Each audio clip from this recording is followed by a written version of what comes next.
The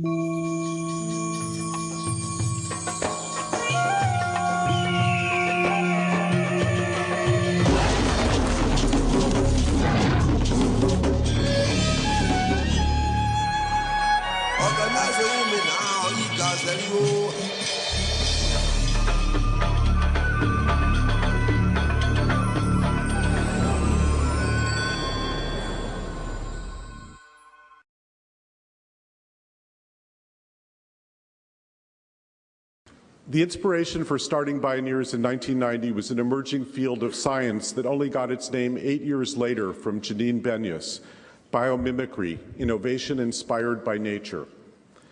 Here's how Janine describes the quest of biomimicry. In 3.8 billion years, life has learned to do some amazing things: to fly, circumnavigate the globe, live at the top of mountains and the bottom of the ocean, lasso solar energy, light up the night, and make miracle materials like skin, horns, hair, and brains. In fact, organisms have done everything we humans want to do, but without guzzling fossil fuels, polluting the planet, or mortgaging their future. So yes, we're part of nature, but we're a very young species still trying to get it right. We're finally starting to get it right by asking the disarmingly simple question, how would nature do it? We humans are engaged in a Herculean struggle. The UN report about to be released next month shows that the level of greenhouse gases in the atmosphere has already exceeded levels not expected for another decade. Much of the damage we're causing to our Earth and most of the greatly accelerated global warming is a result of our poor use and understanding of energy. From nature's point of view, there is no energy shortage. There never has been and never will be. If we study and faithfully copy nature's strategies for energy use, we can avert the world's escalating energy crisis, a crisis that already exists for 2/3 of the world's people. Our mission at Pax Scientific is to dramatically reduce the use of energy in the industrial world by the application of biomimicry. Biomimicry, the new science that looks to nature for solutions to human problems. At Pax, we study natural flow and drag reduction.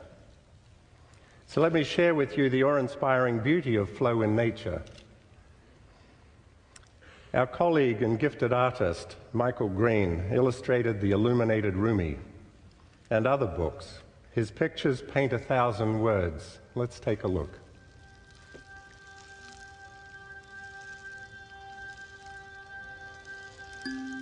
It's easy to think of nature's movements as chaotic, but there is a common shape underlying all of that chaos.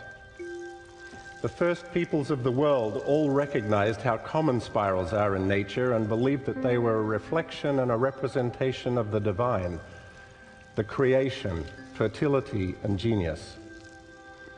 In fact, the spiral is the most common shape and symbol for the great mystery of life across all ancient traditions. Now, with the benefit of modern science, we can see that these spirals are everywhere, from DNA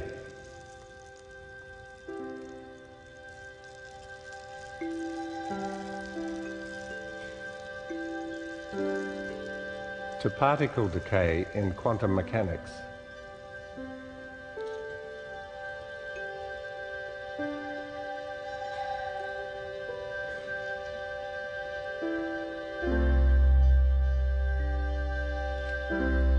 To the growth of every living thing.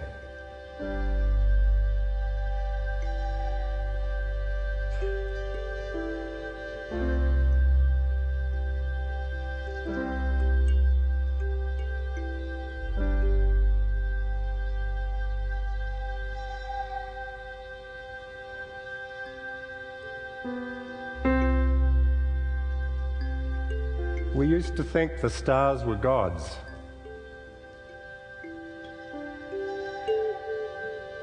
We used to think the sun went around the earth.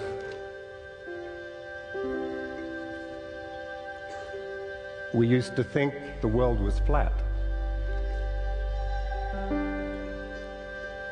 What other great truths are we missing? What can we see if we look with new eyes?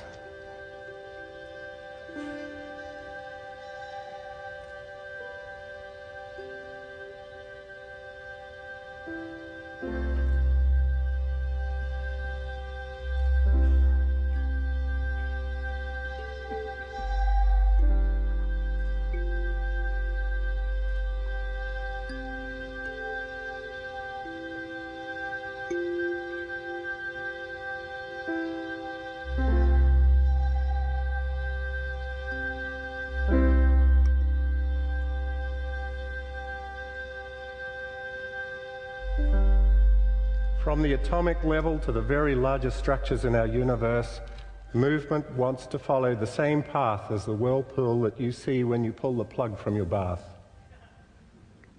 It's the path of least resistance. Really, all the Pax principle is an understanding of a core geometry that nature uses instead of a straight line. So it's not a chaotic approach.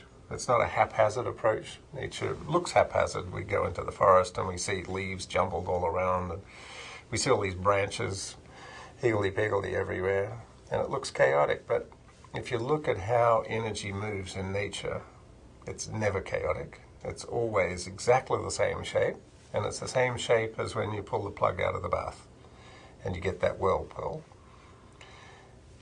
That is the shape of movement in our universe. It's the path to entropy. It's how energy is moved. Every single living organism goes through liquid phase in its development. So it takes on the geometry of liquid movement, which is always this whirlpool shape. So our heart muscles are this shape. Our eyelashes grow this way. Our bones grow this way. And the cochlear